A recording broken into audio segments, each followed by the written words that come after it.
Supreme कोर्टाने महाराष्ट्रातील बैलगाडा शर्यत सुरू ठेवण्याच्या निर्णयावर शिक्कामोर्तब केला आहे। सुप्रीम कोर्टाच्या घटनापीठाने तामिळनाडूतील जल्लीकट्टू, कर्नाटकातील कंबाला आणि महाराष्ट्रातील बैलगाडा शर्यती विरोधातल्या याचिका फेटाळून लावल्या।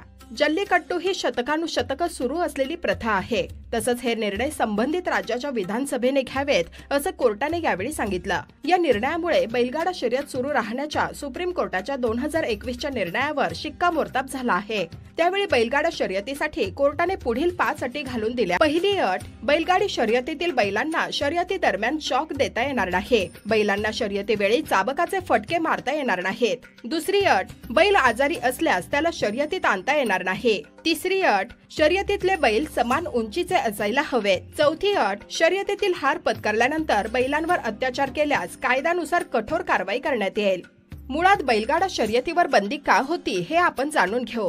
1960च्या प्राणी छळ प्रतिबंधक कायद्याच्या कलम 22(2) नुसार ज्या प्राण्यांचा माणसांकडून छळ होतो त्या प्राण्यांच्या संरक्षणासाठी त्यांचा गॅझेटमध्ये समावेश करण्याचा अधिकार केंद्र सरकारच्या वन आणि पर्यावरण मंत्रालयाला आहे। त्यानुसार माकड, अस्वल, चित्ता, वाघ आणि सिंह या प्राण्यांचा या गॅझेटमध्ये समावेश आहे। 2011 मध्ये तत्कालीन वन आणि पर्यावरण मंत्रालयाने बैलांचा या यादीत समावेश केला आहे। या कायद्यामुळे 2014 मध्ये सर्वोच्च न्यायालयाने बैलांच्या शर्यतीवर बंदी घातली। या निर्णयाला महाराष्ट्रासह तामिळनाडू, कर्नाटक, पंजाब आणि इतर राज्यातून जोरदार विरोध झाला। दरम्यान 2017 मध्ये तामिळनाडूमध्ये जल्लीकट्टू स्पर्धा सुरू व्हावी यासाठी मोठं आंदोलन झालं। त्यानंतर तामिळनाडू सरकारने सर्वोच्च न्यायालयाची बंदी असताना राज्य सरकारच्या अधिकारात कायदा करत या स्पर्धांना परवानगी दिली। दुसरीकडे कर्नाटक आणि महाराष्ट्र सरकारने याबाबत सभागृहात कायदा पास केला, ज्याला राष्ट्रपतींची मंजुरी मिळाली। पण महाराष्ट्र सरकारच्या या निर्णयाला मुंबई उच्च न्यायालयात प्राणीप्रेमींनी आव्हान दिलं।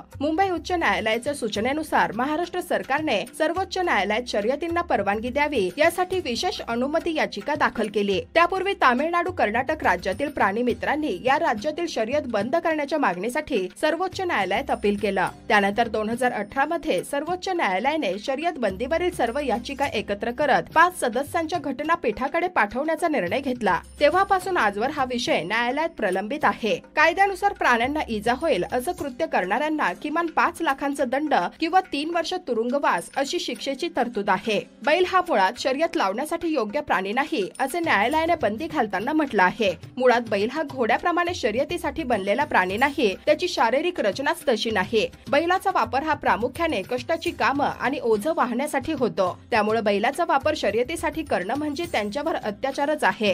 कायद्यात बदल केला तरी ते वास्तव बदलणार आहे का असा सवाल न्यायालयाने केला होता। परंतु हा महाराष्ट्राचा विजय आहे असं म्हणत सुप्रीम कोर्टाच्या निर्णयावर उपमुख्यमंत्री देवेंद्र फडणवीस यांनी पुढील प्रमाणे प्रतिक्रिया व्यक्त केली आहे। सर, बैलगाडी शर्यतीचा अखेर मार्ग मोकळा झालेला आहे। बंदी सुप्रीम कोर्टाने उठवलेला मोठा निर्णय खूप दिवसापासून अपेक्षा होती। ग्रामीण भागामध्ये जल्लोष साजरा होतो। मला अतिशय याचा आनंद आहे, कारण ज्यावेळी सर्वोच्च न्यायालयाने या संदर्भातला निर्णय देऊन बैलगाडा शर्यतीच्या संदर्भात त्या ठिकाणी बंदी घातली होती, मी मुख्यमंत्री असताना मी स्वतः याचा कायदा तयार केला। तो कायदा तयार केल्यानंतर बैलगाडा शर्यत सुरू झाली। पुन्हा ऍक्टिव्हिस्ट सुप्रीम कोर्टात गेले आणि त्यांनी सांगितलं की बैल हा धावणारा प्राणी नाही, त्यामुळे हा कायदा अवैध आहे। आणि मग त्यावेळेस पुन्हा कायद्याला त्यांनी स्थगिती दिली। आम्ही एक समिती तयार करून एक सायंटिफिक रिपोर्ट तयार केला, रनिंग ॲबिलिटी ऑफ बुल, बैल हा धावणारा प्राणी आहे। मी मुख्यमंत्री असताना तो आम्ही रिपोर्ट तयार केला, तो रिपोर्ट आम्ही सादर केला माननीय सर्वोच्च न्यायालयाला। आणि मग त्याच्यानंतर आता ज्यावेळेस केस लागली त्यावेळी हे आमचं नवीन सरकार आल्यानंतर आम्ही सॉलिसिटर जनरल तुषार मेहता साहेबांना विनंती केली आणि महाराष्ट्राच्या वतीनं त्यांनी उभं राहून आणि रनिंग ॲबिलिटी ऑफ बुल म्हणजे बैल हा धावणारा प्राणी आहे हा आमचा रिपोर्ट त्या ठिकाणी सादर केला आणि सांगितलं की हा कायदा वैध आहे, कारण या कायद्यामध्ये सगळ्या प्रिकॉशन घेतलेल्या आहेत। आणि यांनी जो ऑब्जेक्शन घेतलाय की बैल धावणारा प्राणी नाही आहे, हा सायंटिफिक रिपोर्ट आहे जो सांगतो की बैल हा धावणारा प्राणी आहे, त्यामुळे कुठेही प्राण्यांवर अन्याय करणारा हा कायदा नाही आहे। आणि मला अतिशय आनंद आहे की आज जो निर्णय आला आहे त्याच्यामध्ये आम्ही केलेला कायदा हा सर्वार्थाने कॉन्स्टिट्यूशनल आहे, हा सर्वार्थाने संवैधानिक आहे, अशा प्रकारचा निकाल हा सर्वोच्च न्यायालयाने दिलेला आहे। हा शेतकऱ्यांचा मोठा विजय, हा महाराष्ट्राचा मोठा विजय। आणि मी विशेष या ठिकाणी उल्लेख करू इच्छितो की या ठिकाणी जी आमची वकिलांची टीम होती त्यांनी तर उत्तम काम केलंच, पण विशेषतः आपले इथले अनेक लोक याच्यामध्ये त्याचा पाठपुरावा करत होते. विशेषतः महेशदादा लांडगे असतील किंवा गोपीचंद पडळकर असतील किंवा बाळा भेगडे असतील, राहुल कुल असतील, या सगळ्यांनी प्रचंड याचा पाठपुरावा केला आहे. महेशदादा तर जवळपास पूर्ण वेळ एक आमचे प्रतिनिधी म्हणून दिल्लीलाच या केसमध्ये त्या ठिकाणी उपस्थित होते. त्यांनी स्वतः वेगवेगळे वकील लावले होते आणि मला असं वाटतं की ही जी काही मेहनत आम्ही केली आज ती खऱ्या अर्थानं सफल झाली आहे आणि आमचा कायदा आणि आम्ही केलेला रिपोर्ट या दोन्ही गोष्टी सुप्रीम कोर्टाने व्हॅलिड ठरवल्या. सर, अजून एक दुसरी महत्वाची बाब देशाच्या दृष्टीने झाली. तहूर राणा जे 26/11 प्रकरणात संशयित आरोपी आहे त्याच्या प्रत्यारोपणाचा मार्ग मोकळा आहे. तुम्ही स्वतः याचा फॉलोअप घेतला होता.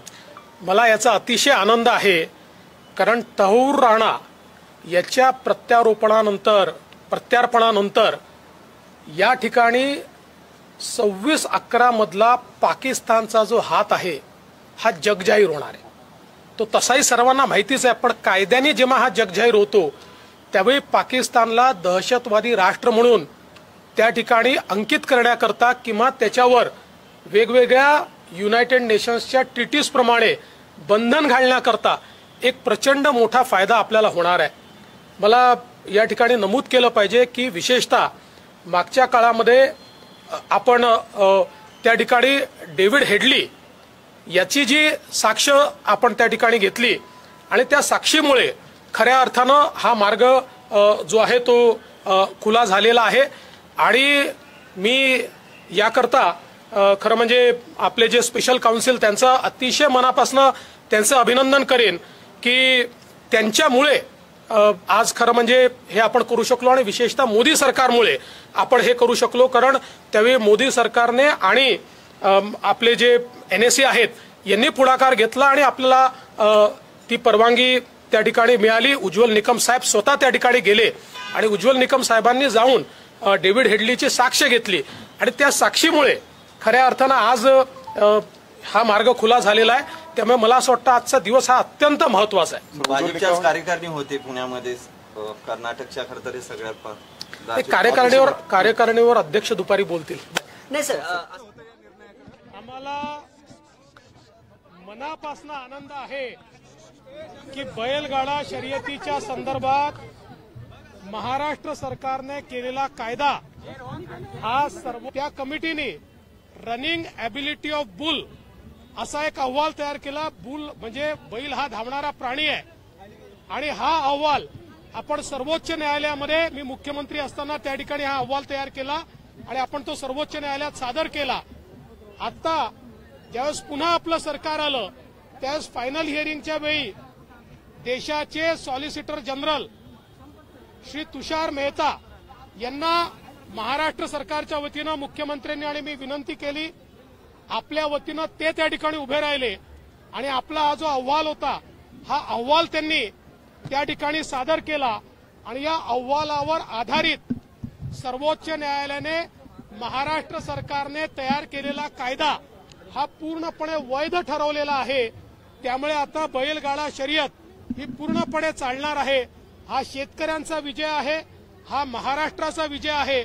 आम्ही सगळे आनंदी आहोत आणि मला विशेष उल्लेख केला पाहिजे की या सगळ्या कारवाईच्या दरम्यान विशेषतः महेशदादा लांडगे असतील, गोपीचंद पडळकर असतील, बाळा भेगडे असतील किंवा राहुल कुल असतील यांनी प्रचंड याचा पाठपुरावा केला आणि महेशदादा लांडगे तर पूर्ण वेळ आमचे प्रतिनिधी म्हणून दिल्लीला सुप्रीम कोर्टात हजर होते.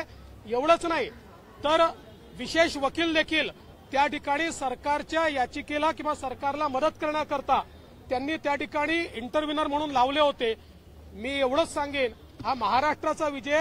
अनेक लोकांनी याच्यामध्ये आम्हाला मदत केली आहे, त्या सगळ्यांचे मी आभार मानतो.